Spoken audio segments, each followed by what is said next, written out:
Hey there, my name's Monica and I'm 35 years old.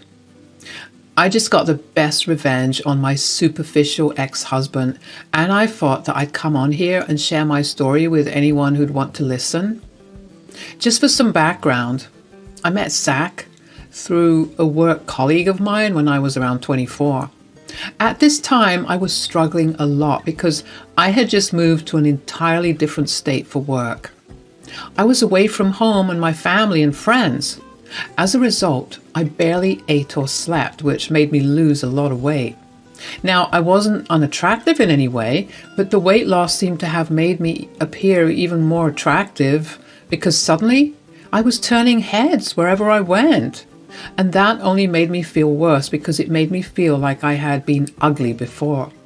Anyway, I had a friend at work who told me that she had an attractive friend who was looking for someone. Now, I'm usually very shy when it comes to dating and whatnot, but I was feeling really low, so I figured that a good date might cheer me up. So I agreed to date with her friend, Zach, and she was not lying when she said that Zach was attractive. We hit it off really well, and that one date turned into one more and then another until we became an official couple. While Zach was an attractive and charming man, there was only one flaw to him, and that was that he wasn't exactly earning very well. But I didn't mind that because I had big feelings for him and I made enough to pay for all our dates. Anyway, the relationship got really serious, and after about 3 years of dating, we decided to get married. Zach invited all of his friends and family, who I did not get to meet until our wedding because they all lived on the other side of the country. Our wedding was truly a glorious day. I met more people than I ever did in my entire life. I didn't get to know them well, but everyone on Zach's side seemed to be lovely people. If there was one thing that I would note here, it is that all his friends, who were his childhood friends, were super rich. They bought us the fanciest and most expensive gifts. These are things that I never thought I'd ever own.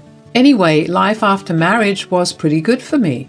I finally began to feel comfortable, and slowly but surely I began to gain a little weight. I was overweight, but I finally had more than just skin and bone on me. I noticed Zach getting more distant, but he never really talked about it whenever I asked, so I just let it go and waited for him to come to me. One day, after Zach came back from work, he told me that he had been thinking of meeting up with his friends. So, the boys and I were discussing meeting up by the end of this month. The boys? You know, my friends that I invited to our wedding, the ones that got us all those fancy gifts. Oh, yeah. Oh, that's nice. Where do you plan on meeting them? Well, I was sort of hoping that we would host dinner for them and their wives. That's not a bad idea. Plus, that would save us some expense. This month has been really hard, hasn't it? Yeah, but could you not bring up our financial situation in front of them? Of course, I only made that remark because it's us right now. I know, it's just that I do sometimes feel a little inferior to them because we all grew up together and I'm the only one that's still struggling. I get that, and I'm not suggesting that we don't host, but because you are insecure, why don't any one of your friends host dinner? That might make the whole thing feel less stressful for you. No, they already look down on me, and if there's one way for me to make them feel like I'm not using them in any way, is to do this. Why in the world would your friends think that you're using them? I don't know. Deep down inside, I do think that they look at me that way. They always bought me all the fanciest of things, and I've never been able to give back to them in that capacity. Hey, I'm sure that they're grateful for everything you've done for them.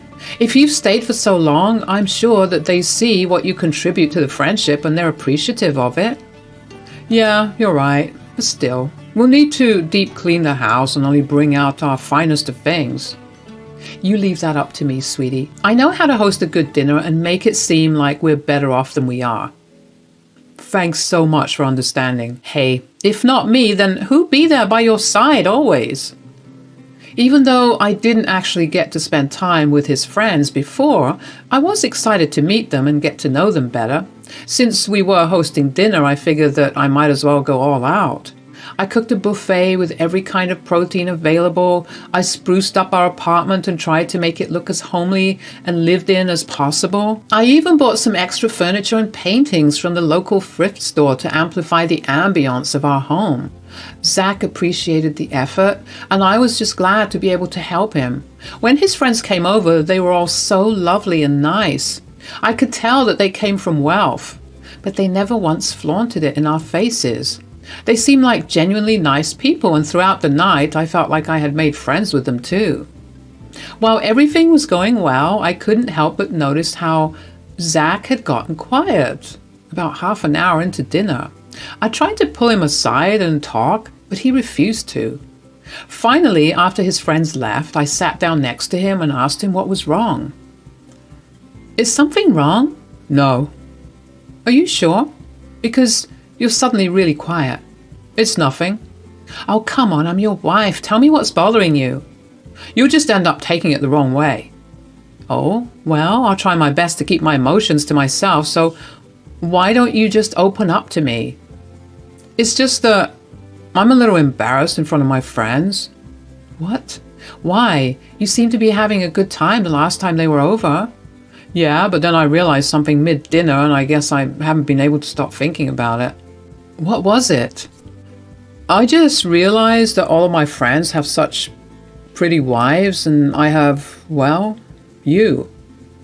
"Excuse me?" "See, this is exactly why I did not want to tell you anything." "I know, I agreed to keep my emotions in check, but is there a right way for me to interpret this?" "Look, it's just that all of them live such luxurious lives, and it makes sense that their wives are such beautiful women. I'm nowhere near as rich as them, so I guess it makes sense that you're my wife. I mean, it is embarrassing, but it's something that I can't change, I guess." "You do realize that I look haggard all the time because I'm always working to keep us afloat. You refused to find a better job, and you rushed into buying a house when you were younger, so all our money is going into paying the mortgage." "Yeah, sure, of course. You have a million excuses for why you look shabby and ugly at all times. I asked you how I looked before that dinner, and you told me I looked beautiful." "Of course you'd look beautiful until I saw those beautiful women." "You know what? I think that this is just a bizarre conversation, and that our emotions are running too high. Let's just have this conversation later on, when we've calmed down." I grabbed a bag, threw in a few of my clothes and other essentials, and made my way over to my friend's house.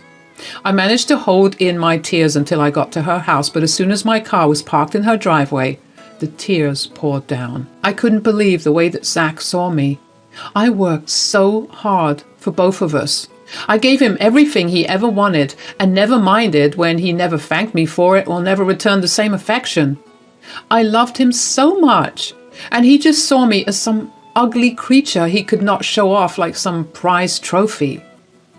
I felt anger coursing through my veins.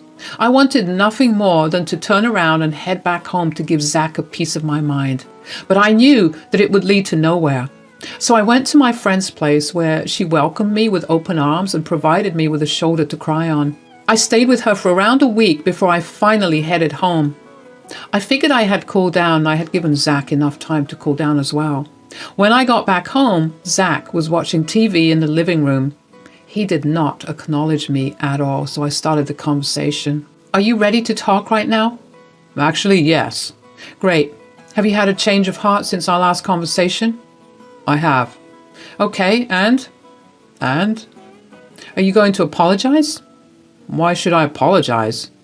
"You hurt my feelings. You insulted me. You completely made fun of my hard work." "I don't see why I have to apologize for your pathetic excuses." "Okay, so you did not have a change of heart. I'll just go back to my friend's place. Call me when you've realized how stupid you sound." "No, wait. I didn't lie. I did have a change of heart. Here, sign these." "Your change of heart led you to want to divorce me?" "You know what I realized in the 2 weeks that you were gone? That I am a catch. It's a tragedy that I'm stuck with someone as ugly as you." "You cannot be serious." "Oh, I very much am. I signed myself up on some dating apps the day after you left, and I got so many swipes that I knew that I was making a mistake by staying with you. You're divorcing me because you think that I'm too ugly? Do you realize how insane that sounds? I don't think that you're ugly. I can see that you are. You're an embarrassment, and I want nothing to do with you anymore. You know what? Fine, I'll sign these. Thank God. I didn't think I had it in me to wait any longer for you to leave. Wow. I dare you to find someone who care for and love you in the same way that I did. Good luck finding someone to pay all your bills for you. I don't need all that, as long as I find someone that I can show off. Oh, you will regret this. Mark my words, you'll come back to me. And when you do, I will make your life hell. Zach grabbed his already packed bags and left. I was angry and hurt. How could Zach throw away our relationship over something as arbitrary as my looks? Besides, all that made me wonder about, was he with me for so long only because I fit his standards of beauty? And that made me feel sick. I always did feel like I lucked out a little too hard when I got together with him. But for him to treat me this way was unacceptable. I spent the next few nights crying myself to sleep. Thankfully, my boss was kind enough to grant me 2 weeks' worth of paid time off after I told her about my impending divorce. Over those 2 weeks, I sought out my emotions and got myself a good lawyer. I contested the divorce only because Zach refused to split our things equally. The divorce took about a year to get finalized, and in that time I poured myself into work. I needed any distraction to keep my mind off of the disaster that was my personal life. Once the divorce was finalized and I was finally happy enough to move on, I found out through a repost of mutual friend on Facebook that Zach got into another relationship with a woman who was not only much younger than him, but also so much more prettier than me. That sent me down another spiral of self-loathing and depression. I knew that I would not be able to live that way for long, so I quickly booked myself into therapy, and the next 4 years was spent in intensive therapy to undo all the damage that Zach had done to me. I began to put myself out there again and went on several dates, all of which went pretty well. Once again, just as I was beginning to feel better about myself, Zach showed up at my door one day, completely unannounced. I felt nothing but rage when I saw him, but I tried my best to be civil. What are you doing here? Well, it's been a long time since we saw each other, right? I thought I'd stop by and see how things are going with you. They're going great. I can see that. You have a beautiful home. Yeah, well, ever since I stopped paying for my lousy husband, things got better. Okay, I deserve that. But speaking of marriage, I'm getting married tomorrow. You came here to tell me that? I see that you're still as insane as you were before. No, it's just all of the wedding planning and stuff took me back to when we got married, and I guess I just missed us. I don't think that's right.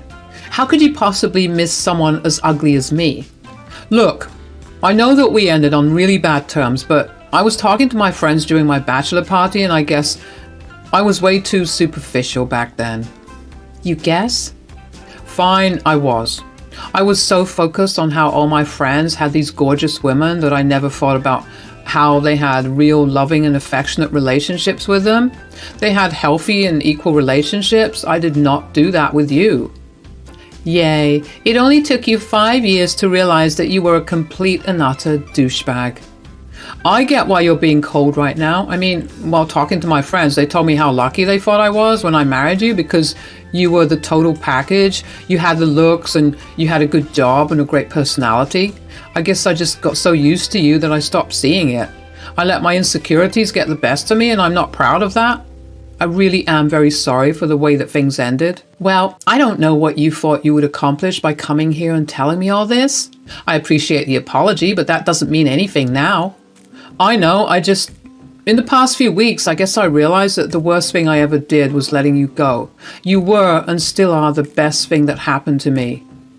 What are you saying? You're literally getting married in 24 hours. I know. I still love you. Sure, I'll have a pretty wife now, but she doesn't hold a candle to your beauty and personality. I'm only marrying her because she's pretty and has money. So you still haven't changed? No, I have. I mean, clearly, considering that I came all the way to apologize to you. No, You're still the same.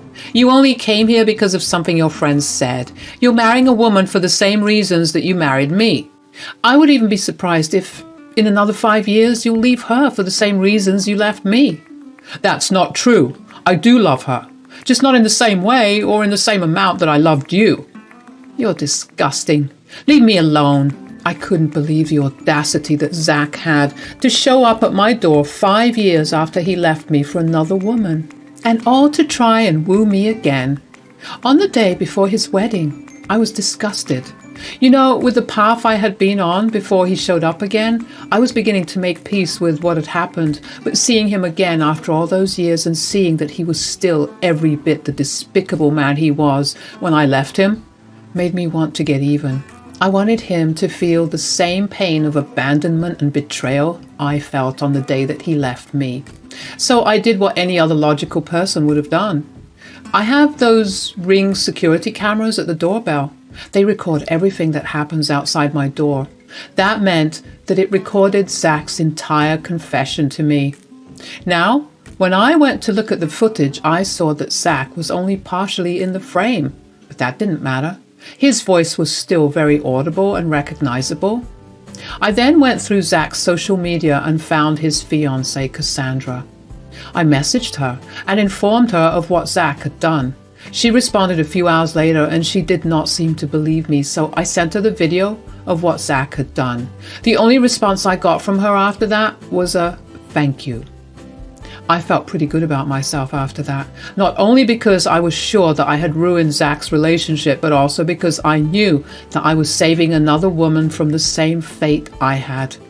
I was not going to let Zach hurt another woman in the same way that he hurt me, that was sure. I pretty much forgot about my interaction with Cassandra until Zach showed up at my doorstep once again about a week after our last interaction. I told you to leave me alone. You recorded our previous conversation.